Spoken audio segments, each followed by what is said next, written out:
और इसी बीच बड़ी खबर मिल रही है। बदायूं हत्याकांड का दूसरा आरोपी जावेद, जिसकी गिरफ्तारी हो गई है। बरेली से आरोपी की गिरफ्तारी हुई है। बड़ी खबर आपको बता रहे हैं। बदायूं हत्याकांड को अंजाम देने वाला ये दूसरा आरोपी है, जिसकी पुलिस लगातार तलाश में जुटी हुई थी। आरोपी जावेद की गिरफ्तारी हो गई है। बदायूं हत्याकांड में जो दूसरा आरोपी है उसकी गिरफ्तारी हो गई है। आपको इस पूरे मामले में अपडेट देते दो। जो पहला आरोपी था उसको तत्काल पुलिस ने एनकाउंटर करते हुए ढेर कर दिया था और उसके बाद से ही जावेद की गिरफ्तारी के लिए लगातार पुलिस की तरफ से छापेमारी अभियान चलाया जा रहा था। इनाम भी घोषित किया गया था। इसी बीच हमारे साथ एहतेशाम सिद्दीकी जुड़ चुके हैं अपडेट के साथ। एहतेशाम, क्या कुछ और जानकारी है? बरेली से दूसरे आरोपी की भी गिरफ्तारी हो गई है। देखिए, बरेली से दूसरे आरोपी को पुलिस ने गिरफ्तार कर लिया है। पुलिस के आला अधिकारी उसकी कस्टडी में है, उससे पूछताछ शुरू हो गई है। पुलिस इस बात का खुलासा करने में जुटी हुई है कि आखिर इस पूरे हत्याकांड का मोटिव कौन था, उसके पीछे क्या कोई साजिश तो नहीं है। लेकिन हम आपको बता दें, उसके बड़े भाई की हत्या का इनकाउंटर पुलिस पहले ही कर चुकी थी। जो मेन आरोपी था, दूसरा आरोपी फरार था, जिसको पुलिस ने हिरासत में ले लिया। उम्मीद जताई जा रही दोपहर देर शाम पुलिस प्रेस कॉन्फ्रेंस कर पूरे घटनाक्रम का खुलासा कर सकती है। लेकिन सबसे हैरानी वाली बात है, जो यहाँ पे लोगों की नजरें गड़ी हुई है, वो इसी बात को लेकर गड़ी हुई है कि आखिर किन वजहों की वजह से इस दोनों मासूम भाइयों कैसे ये गिरफ्तारी हुई है? हालांकि पुलिस की तरफ से लगातार तलाशी अभियान चलाया जा रहा था। पुलिस की तरफ से इनाम भी इस पर 25,000 का घोषित किया गया था।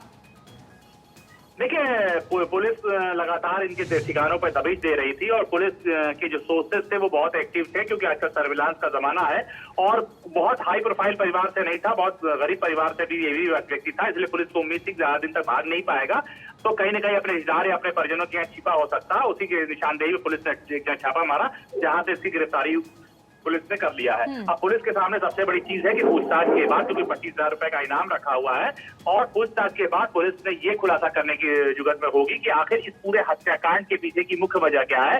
क्योंकि इन दोनों परिवारों के बीच अच्छा रिश्ता है, दोनों एक दूसरे को जानते थे, दोनों आते जाते थे।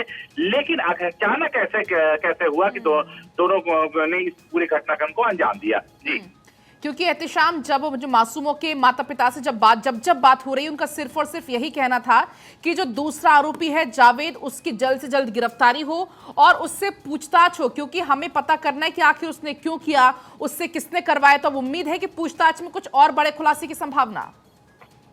देखिए, अगर उसका दूसरा भाई इस हत्याकांड में शामिल होगा तो खुलासा होना लाजमी है। अगर वो हत्याकांड में शामिल नहीं होता है और उसका बड़ा भाई उसको जानकारी नहीं देता है, तो खुलासा करना बेहद मुश्किल हो जाएगा पुलिस के लिए। लेकिन अभी तक पुलिस की तरफ से कोई बयान नहीं आया। पुलिस पूरे मामले की तफ्तीश में जुटी हुई है। उम्मीद जताई जा रही है कि देर शाम पुलिस प्रेस कॉन्फ्रेंस कर इस घटनाक्रम का खुलासा कर सकती है। जी एहतेशाम, जिस तरीके से भी आपने जानकारी भी दी कि पुलिस लगातार इस पूरे मामले में तहकीकात में जुटी हुई है, लेकिन जब से ये पूरा मामला सामने आया है, दोनों ही आरोपियों को लेकर ना सिर्फ बदायूं, ना सिर्फ उत्तर प्रदेश, बल्कि पूरे देश में जो आक्रोश देखने को मिल रहा था, वो जो उसके माता पिता हैं वो अब कहीं ना कहीं थोड़ा सा सुकून लेंगे, क्योंकि उनको अब जो इंसाफ की किरण है, जो उम्मीद की किरण है, वो उनको अब दिख रही है। जी हाँ, देखिए, परिवार को ये उम्मीद है कि उसके बेटे की जो हत्या हुई है, जिसमें लोग शामिल है, उसमें एक आरोपी को पुलिस ने मार गिराया है, दूसरा आरोपी फरार था, जिसको पुलिस ने गिरफ्तार कर लिया। परिवार के लोग, पूरे बदायूं के लोग, हर लोग यही जानना चाहते हैं कि आखिर इस पूरे घटनाक्रम की वजह क्या है और इसके पीछे किसी की साजिशन प्लानिंग तो नहीं थी, कोई सांप्रदायिक रंग देने की कोशिश नहीं थी। ये तमाम चीजों पर से पुलिस को घटनाक्रम से पर्दा उठाना पड़ेगा, क्योंकि बहुत हाई प्रोफाइल केस नहीं था, लेकिन केस जरूर छोटा था, लेकिन जो अपराध था वो काफी हाई प्रोफाइल था। इस अपराध को लेकर काफी देर तक वहां पे तनातनी का माहौल था। दो संप्रदायों में के बीच माहौल बिगाड़ने की पूरी कोशिश की गई थी। पुलिस ने पूरी तरह से कंट्रोल कर लिया। अब पुलिस को इस पूरे घटनाक्रम पर खुलासा करना होगा। उम्मीद ये जताई जाएगी दोपहर या देर शाम तक पूरे घटनाक्रम पर खुलासा हो जाएगा। जी ठीक है एहतेशाम, जिस तरीके से आपने बताया भी, और जो पोस्टमार्टम की रिपोर्ट है आरोपी की, वो भी सामने आ गई है। जो मासूम है उसकी भी पोस्टमार्टम रिपोर्ट सामने आ गई। क्या कुछ अहम खुलासे हुए हैं? जिस तरह से पोस्टमार्टम रिपोर्ट आई है, उसमें ये साफ तौर से पता चलता है कि आरोपी ने दोनों बच्चों को बहुत ही बहुत ही बेरहमी के साथ मारा है, क्योंकि 14 चाकुओं का वार था और दूसरे पर 2 चाकुओं का वार था।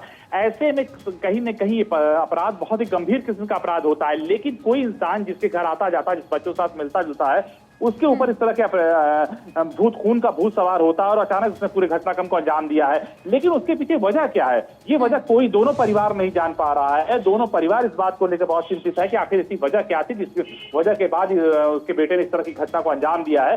दोनों माएँ बहुत परेशान है, दोनों माएँ इस पूरे घटनाक्रम का खुलासा चाहती हैं और पूरी बदायूं की जनता भी इस बात का खुलासा चाहती है कि आखिर इसके पीछे वजह क्या है, इसके पीछे मोटिव ऑफ प्लानिंग क्या थी, क्या ऐसी वजह थी जब एक दूसरे घर आना जाना था, बाकायदा मेल मिलाप था, बातचीत, जान पहचान, खाना पीना था, उसके बाद इस घटना को अंजाम दिया गया है।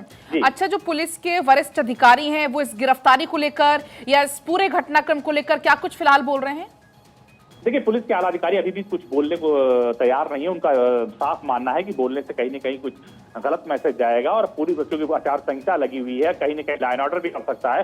पुलिस पूरी तरह से घटनाक्रम का खुलासा करना चाहती है क्योंकि वहां के जिलाधिकारी ने मजिस्ट्रेटी जांच के आदेश दे दिए हैं। दोनों, चाहे वो दोनों बच्चों की हत्या हो या इनकाउंटर, दोनों की मजिस्ट्रेटी जांच हो रही है। तो पुलिस अपने एंगल से काम कर रही है और मजिस्ट्रेट अपने एंगल से काम कर रहा है, लेकिन ज्वाइंट रिपोर्ट आने के बाद ही खुलासा होगा।